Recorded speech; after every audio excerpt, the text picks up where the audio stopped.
ఇటువంటి వాళ్ళైనా సరే, ఎక్కువ వాళ్ళని తక్కువ వాళ్ళని.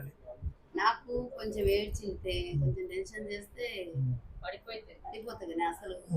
మరి ఎలాగా అలాగైతే పెళ్లిళ్ళకి ఇట్లనే గొడవ అయ్యే వరకు పడిపోయినా తీసుకెళ్తా కార్లో వెంట ఏసీ పడక మాటలతో సహా పడిపోయింది. అయినా ఇప్పుడు నేను మందు ఇస్తానమ్మా, కానీ దానికి తోడు మీరు కూడా తగిన రెమెడీ చేసుకోవాలి. అది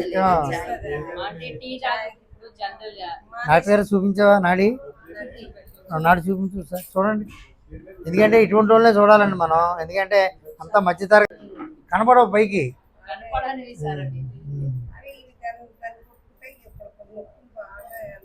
నీ నొప్పులు కూడా చెప్పక, నాకు అయిపోయింది. నొప్పులు కూడా వదిలే. నొప్పులు నీకు అసలు పెద్ద సమస్యే కాదు. ఇగో నీకు ఇచ్చానుగా రాత్రి పడుకుంటప్పుడు వేసుకోమని, అది వేసుకొని పడుకో, అంతే, అన్నీ పోతాయి.